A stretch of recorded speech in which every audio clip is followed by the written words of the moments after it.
Bonsoir messieurs et dames, voici les grandes lignes de l'actualité dès ce soir.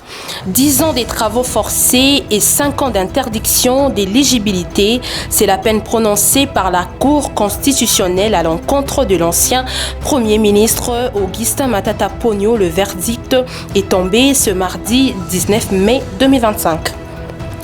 Et aussi les riverains et usagers de la route Kianda dans la commune de Ngaba appellent à sa réhabilitation. La route qui conduit vers la maison communale est en effet impraticable depuis plusieurs années maintenant.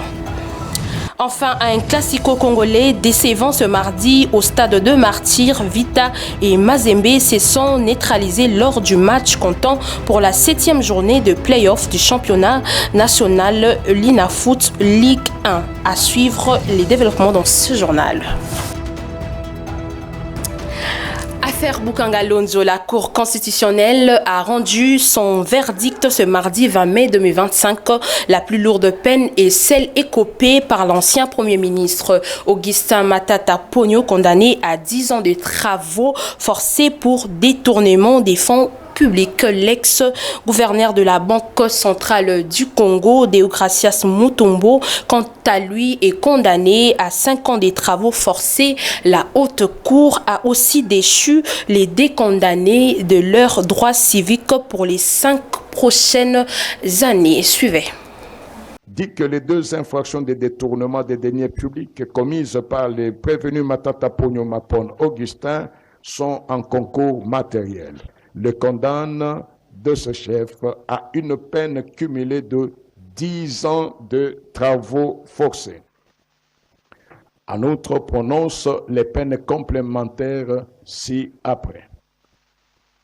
L'interdiction pour 5 ans, après exécution de la peine principale, du droit de vote et du droit d'éligibilité en ce qui concerne les prévenus Matata Ponyo Mapon Augustin et Mutombo Mwananyembo Deogracias.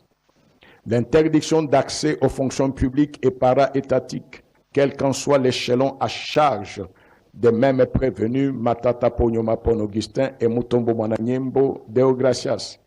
La privation du droit à la condamnation et à la libération conditionnelle et à la réhabilitation à charge des prévenus Matata Ponyo Mapon Augustin et Mutombo Mwananyembo Deogracias.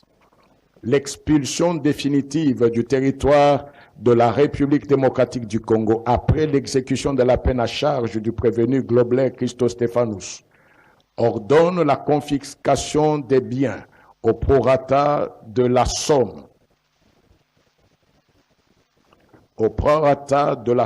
détournée de 158 849 413 $ américains pour les prévenus Matata Ponyo Mapon Augustin et Globler Christo Stéphanous et 89 millions de $ américains pour les prévenus Matata Ponyo Mapon Augustin et Mutombo Mwananyembo Deogracias.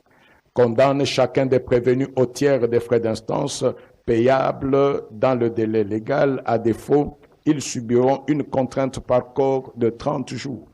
Dans un autre registre, les ministres de l'économie nationale, Daniel Mukoko Samba, participent à la conférence de GGC 2025 à Rabat, au Maroc. Intervenant à cette conférence, le ministre de l'économie a plus mis l'accent sur la question de la souveraineté économique de la RDC qui doit se construire avec ses voisins. Agnès Kassaza pour le commentaire. La République démocratique du Congo participe à la conférence des GGC 2025 à Rabat au Maroc. Ouverte ce mardi 20 mai 2025, le ministre de l'économie nationale, Daniel Mukoko Samba, a au cours de son intervention indiqué que la question de la souveraineté économique de la République démocratique du Congo doit être abordée sous un angle géopolitique. Le pays de Lumumba doit construire sa souveraineté avec ses voisins. Daniel Mukoko Samba a également insisté sur l'importance de la stabilité pour la croissance économique. La question est-il possible de vraiment faire de la coopération sud-sud, que l'Afrique arrive à se mobiliser pour trouver une solution à des problèmes africains avec des ressources africaines, avec des technologies que beaucoup de pays africains arrivent à maîtriser aujourd'hui, et avec des capacités de mobilisation des financements qui sont disponibles aujourd'hui, que ce soit des fonds du Golfe, que ce soit d'autres fonds qui sont lancés sur les continents africains. L'Éthiopie a démontré la capacité de construire le barrage de la Renaissance qui va régler une bonne partie du déficit énergétique de l'Éthiopie. Je pense que le moment est là. Le moment est là d'une Afrique qui croit en elle-même et d'une Afrique qui arrive à résoudre ses problèmes avec les ressources qui sont disponibles sur le continent. Il a affirmé que le temps est certainement venu pour la région des Grands Lacs de tourner la page de l'instabilité des conflits pour que dans cette région d'Afrique puisse bâtir des économies stables, prospères et fortes. Les gouverneurs de province du Congo central, Grace Kwanga Bilolo, a procédé le lundi 19 mai 2025 à Matadi à la pose de la première pierre pour la construction du siège provincial du syndicat national de médecins SINAMED en sigle. La cérémonie a eu lieu en présence de plusieurs membres du gouvernement provincial et la représentation provinciale du SINAMED. Suivez. C'est avec cette pose de la première pierre par le gouverneur de province Grace Bilolo que démarrent les travaux de construction d'un bâtiment moderne qui va abriter le syndicat national de médecins section Congo central. Le secrétaire général du SINAMED, le professeur Yomba, a tenu à dire sa gratitude au gouverneur de province pour sa disponibilité et surtout pour son attention accordée aux médecins.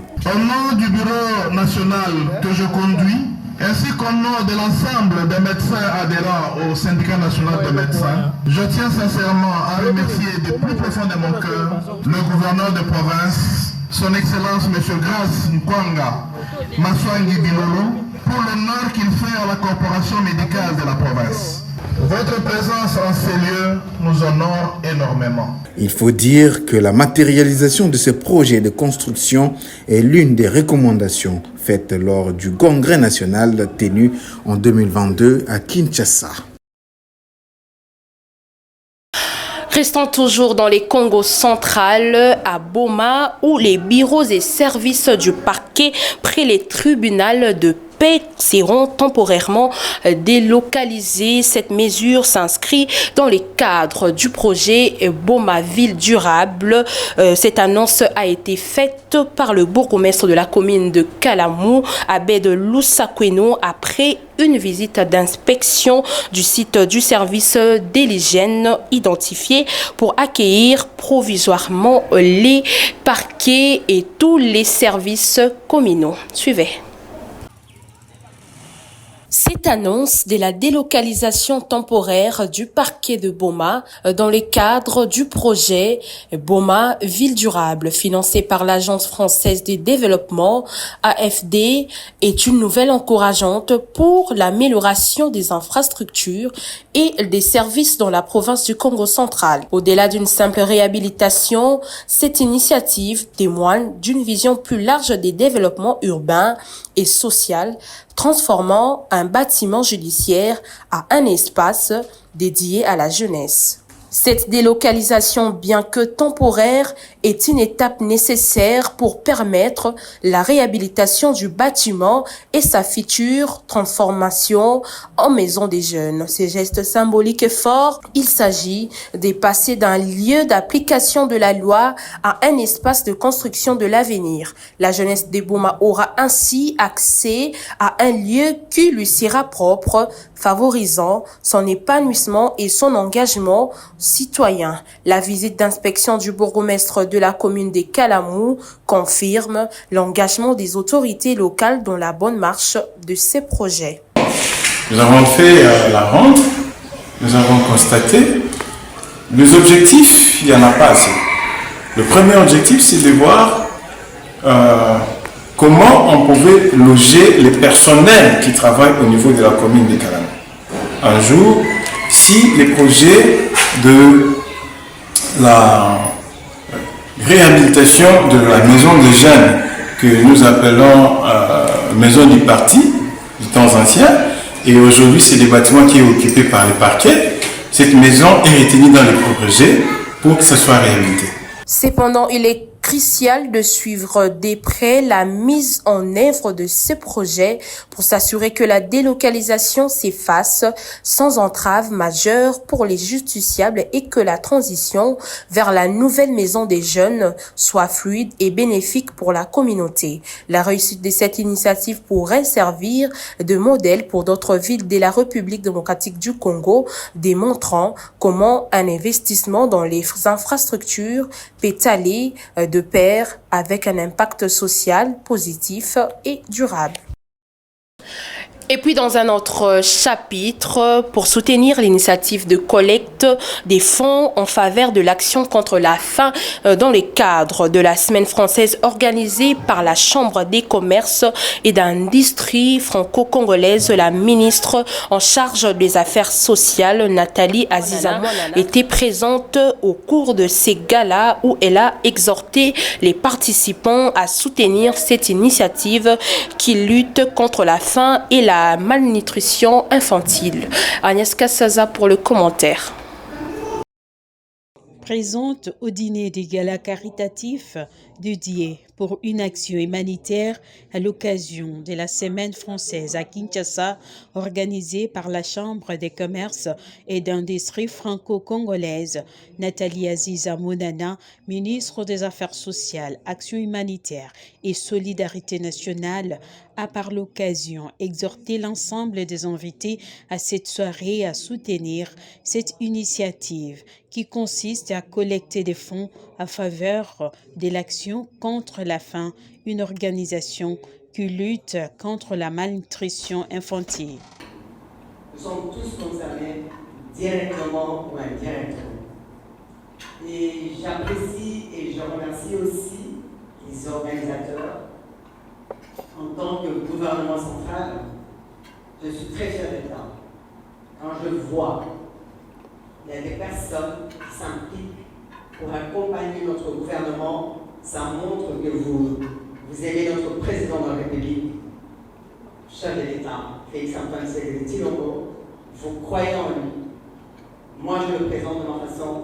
J'ai une personnalité, j'ai une personne sociale, humanitaire, compatissante, accessible, il a la main sur son cœur.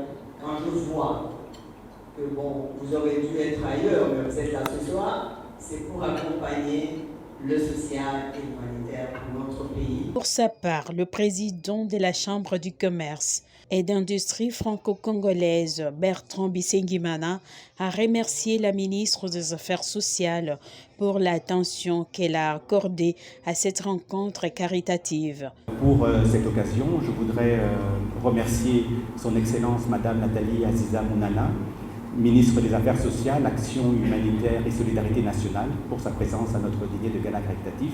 Créé en 1987 avec l'initiation des opérateurs économiques congolais et français mettant l'accent au service du développement du secteur privé.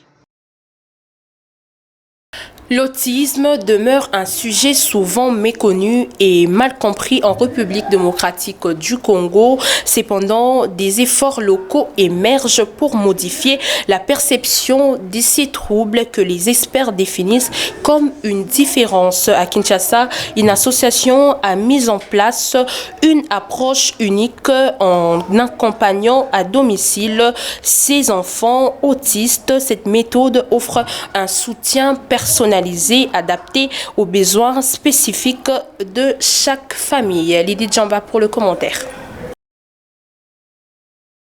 Le trouble neurodéveloppemental, l'autisme, touche plus d'un enfant sur 100 dans le monde.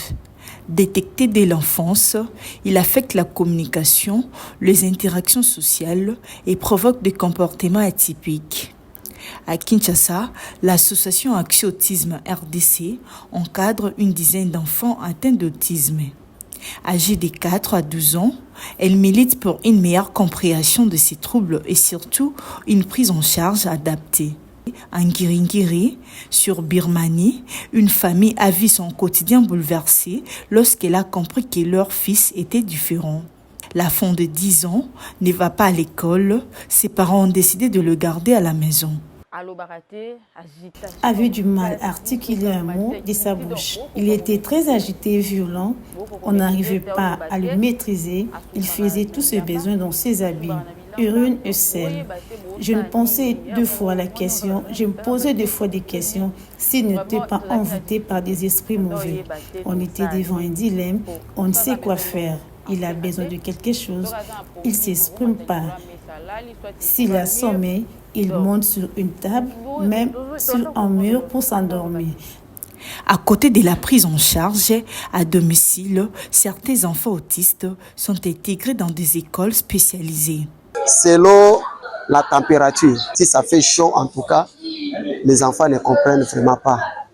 Il faut vraiment, nous profitons avant la récréation d'épuiser presque plusieurs cours. Il y en a ceux qui écrivent vraiment très bien, par exemple Aurore, il écrit très bien, mais il a la difficulté de parler. Il y en a ceux qui n'écrivent même pas bien, mais ils ont la capacité de comprendre les choses. Mais l'encadrement reste limité. L'association Action Autisme RDC n'a aucun soutien de l'État. On n'est pas subventionné. Nous cotisons nous-mêmes, puisqu'on a de l'amour envers ces enfants. Nous cotisons nous-mêmes avec nos propres moyens. Et les quelques rares fois, nous pouvons être secondés par la grande association internationale. D'autant plus que nous sommes une association dans un collectif d'associations. Et nous représentons la RDC. L'association internationale s'appelle Autisme Alliance Afrique. Bientôt 10 ans, Action Autisme RDC œuvre avec dévouement et ténacité. L'association continue d'étendre la main à des familles souvent démunies face à l'autisme. Un travail de l'ombre essentiel pour offrir à chaque enfant la chance d'évoluer à son rythme dans un environnement bienveillant. Lors d'une réunion présidée par le vice-premier ministre et ministre des Transports, Jean-Pierre Bemba, des mesures concrètes ont été définies pour réguler la circulation sur la route nationale numéro 1 et améliorer la mobilité à Kinshasa ainsi que dans les Congos central.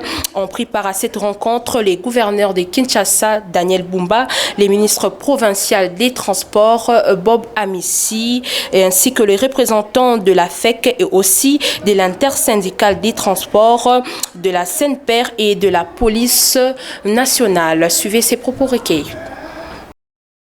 Nous étions dans une réunion de réflexion sur la question de l'organisation du système de transport, étendu bien aussi bien sur pour la province de Congo central et Kinshasa, où il y a eu une série de mesures discutables qui ont été mises sur terrain, et les mesures seront approfondies sur plusieurs commissions.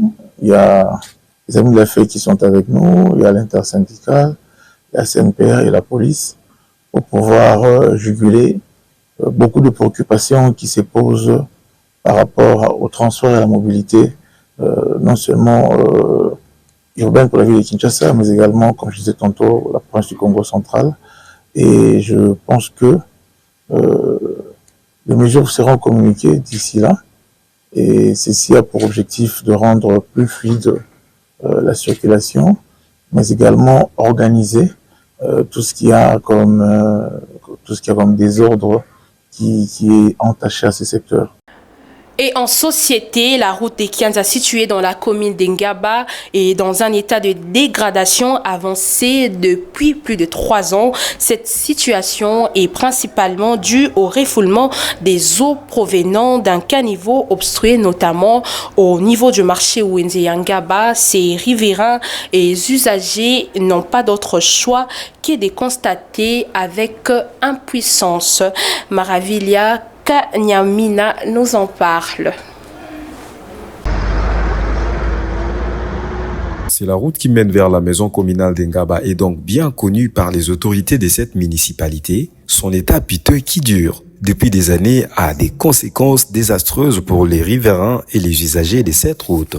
Au-delà des désagréments quotidiens liés à la circulation difficile et au risque d'accident, les problèmes de l'évacuation des eaux de pluie et usées posent des sérieuses questions de salubrité publique et de santé environnementale. Face à cette situation, M. Eric, agent de sécurité de cette contrée, s'exprime. C'est Oumeli, donc, à ta changement, ça a gâté, à ta changement, rien. Bah, terrasse, ça a bouché. Il fallait livrer la terrasse, ban la route avec l'école, les cas, il y a salité, ils ont bien été en France, comment fait bon la population, l'État ils ont une solution à Matambo. Donc il y a des années, beaucoup des années, il n'y a pas un changement. Donc voilà pour ça moi changement ça là. Pour sa part, M. Fils Mbenga, commerçant au marché Wenze Yangaba, exprime son indignation.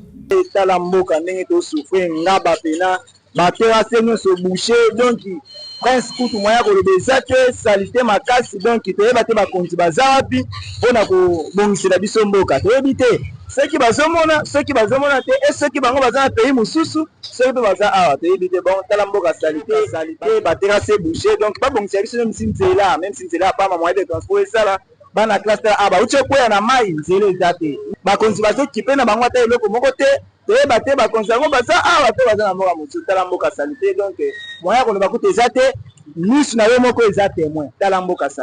Il est essentiel que les autorités compétentes prennent cette situation en main avec sérieux. Une action rapide et concrète s'impose pour déboucher les caniveaux, entamer les travaux de réhabilitation de la route Kianza.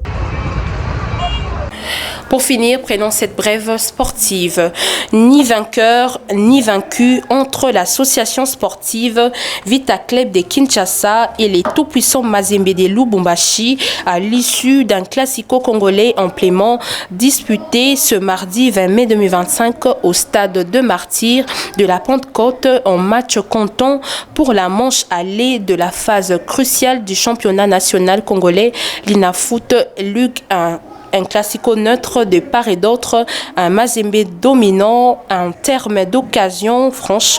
Les deux géants congolais n'ont pas su faire la différence malgré une forte intensité. Les scores vierges reflètent un affrontement équilibré et plein de tensions. Un autre programme est maintenu pour demain mercredi 21 mai 2025 au stade de Martyrs entre DC Motema Pembe et FC Saint-Éloi Lupopo à 15h30 heure de Kinshasa. Messieurs et dames, c'est déjà la fin de ce journal, mais si vous l'avez pris en cours des diffusions, voici le rappel de titre. 10 ans de travaux forcés et 5 ans d'interdiction d'éligibilité, c'est la peine prononcée par la Cour constitutionnelle à l'encontre de l'ancien Premier ministre Augustin Matata Ponyo. Le verdict est tombé ce mardi 19 mai 2025. Les riverains et usagers de la route Kianza dans la commune de Ngaba appellent à sa réhabilitation. La route qui conduit vers la maison communale est en effet impraticable depuis plusieurs années maintenant. Un classico congolais décevant ce mardi au stade de Martyrs. Vita Club et Mazembe se sont neutralisés lors du match comptant pour la 7e journée de play-off du championnat national l'INAFoot Ligue 1.